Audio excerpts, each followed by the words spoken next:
श्रीमन्महागणाधिपतये नमः। श्रीपरमात्मने नमः। नारायणं नमस्कृत्य नरं चैव नरोत्तमं देवीं सरस्वतीं व्यासं ततो जयमुदीरयेत्। कृष्णाय वासुदेवाय हरये परमात्मने प्रणतक्लेशनाशाय श्रीगोविन्दाय नमो नमः। जय सिया राम, जय श्री कृष्ण। भगवान श्री हरि की पावन गाथा श्रीमद् भागवत महापुराण, जिनमें भगवान के पावन विविध चरित्रों की चर्चा है, जिनमें कृष्ण तत्व की चर्चा है, हरि के पावन कथाओं के विषय में है, उसका आज हमारा तृतीय भाग आरंभ हो रहा है।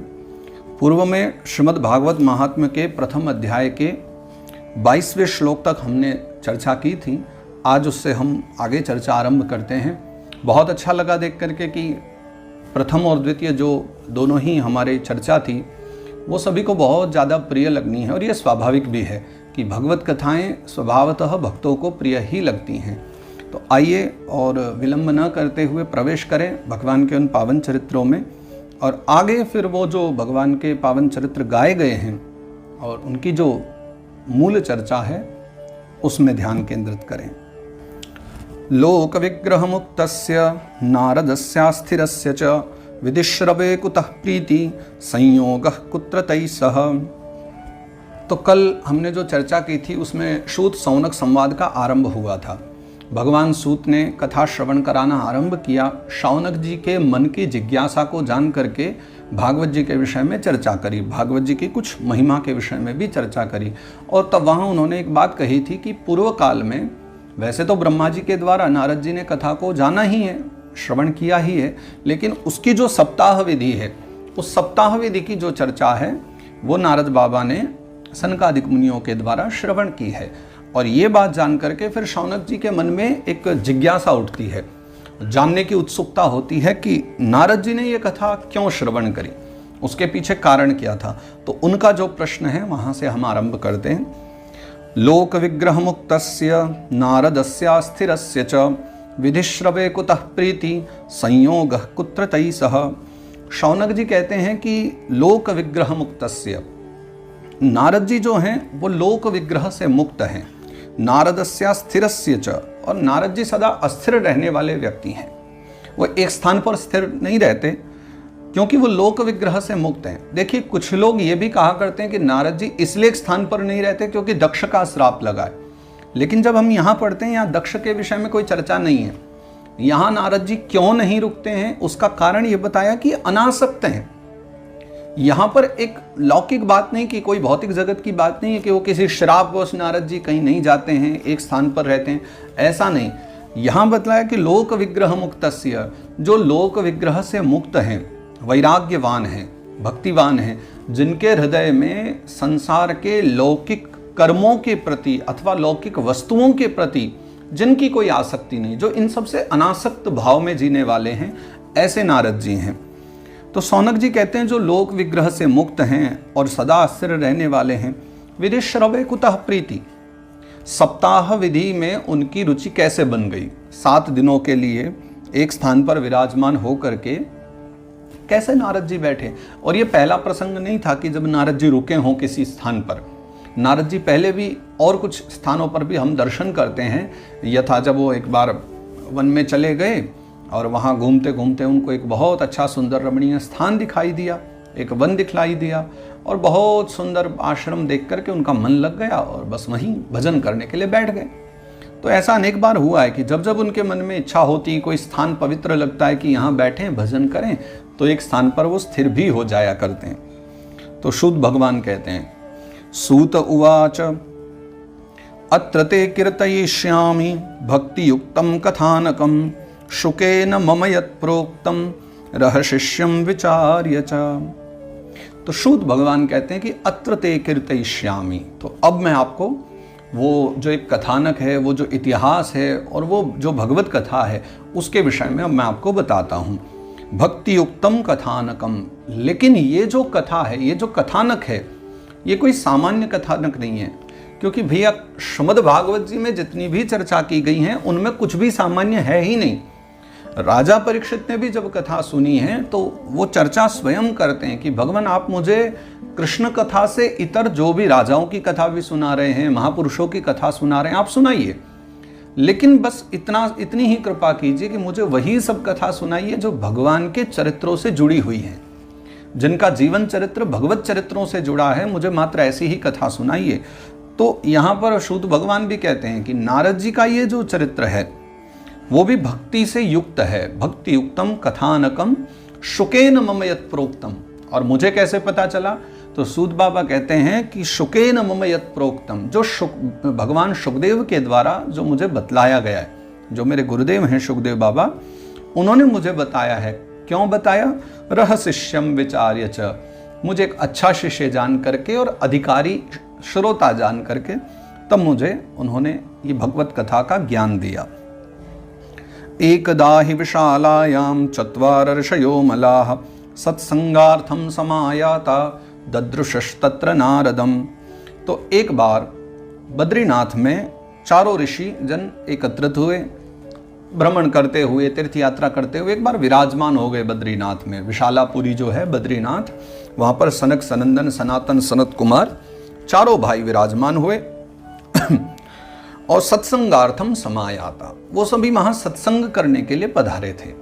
ददृशुस्तत्र नारदम, वहां उन्होंने नारद जी को देखा और नारद जी को देख करके फिर वो चारों मुनि कुमार उनसे चर्चा करते हैं।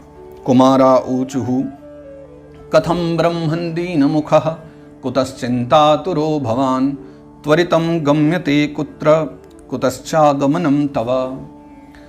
भागवत जी में भी और विभिन्न स्थानों पर भी ये बात कही गई है कि जो सनत कुमार हैं वो ब्रह्म दृष्टि वाले हैं, कण कण में जो परमात्मा का दर्शन करते हैं, ब्रह्म का दर्शन करते हैं।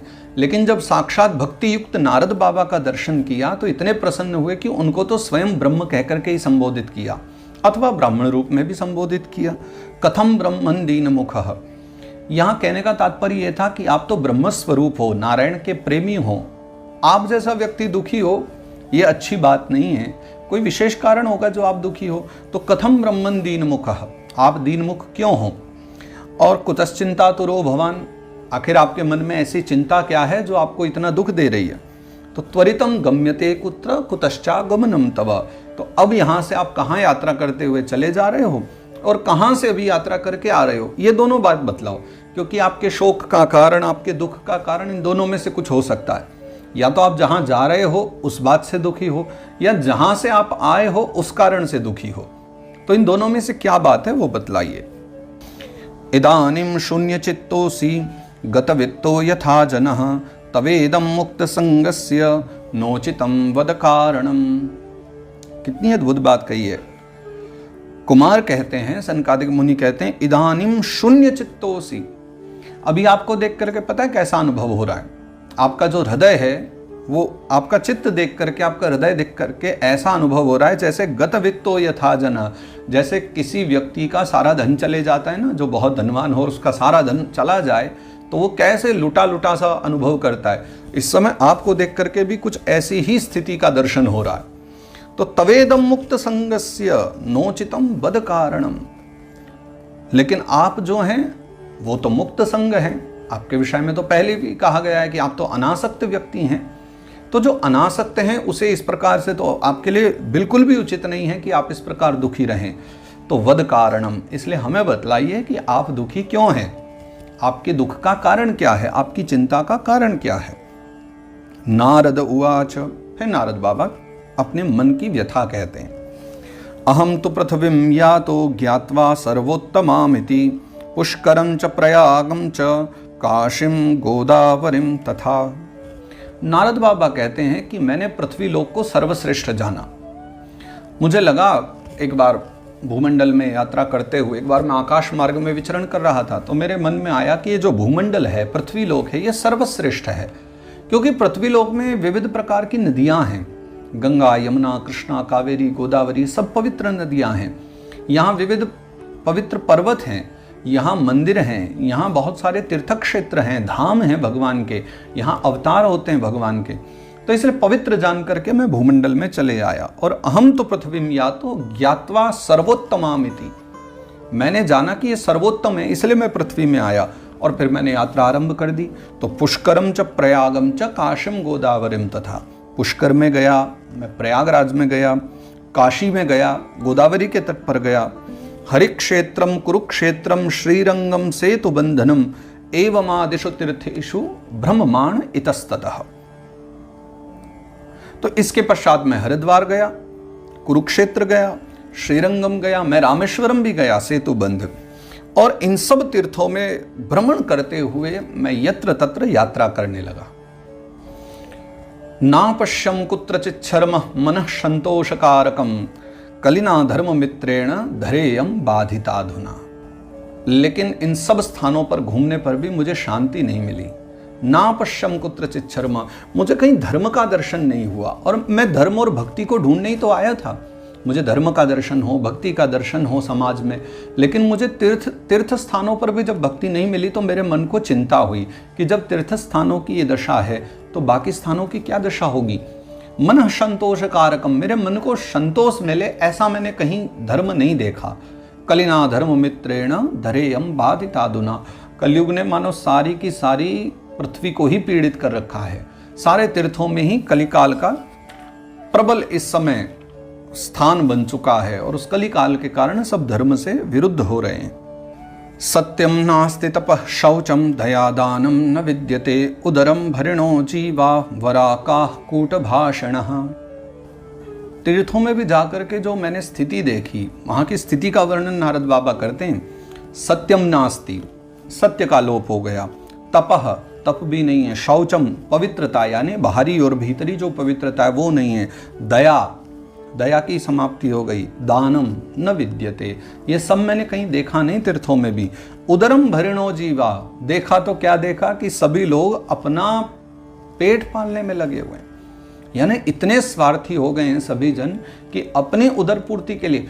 अच्छा, इस बात को हम थोड़ा सा और गहराई से समझें।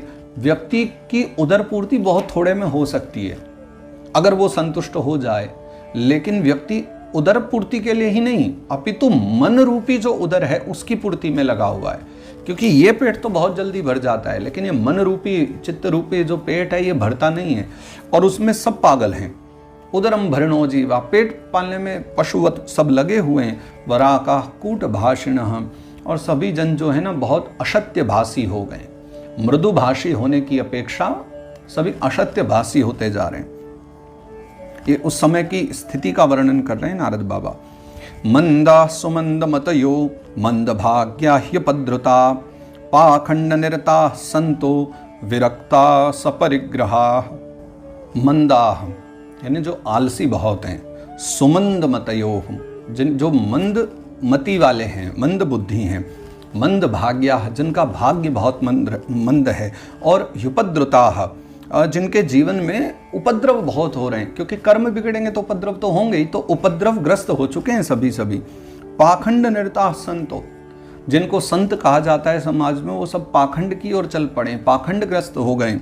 विरक्ता सपरिग्रह, और जिन्हें हम सभी विरक्त कहते हैं वो सभी के सभी परिवार आदि में लोलुप होते जा रहे हैं, परिवार आदि से प्रेम बढ़ता जा रहा है।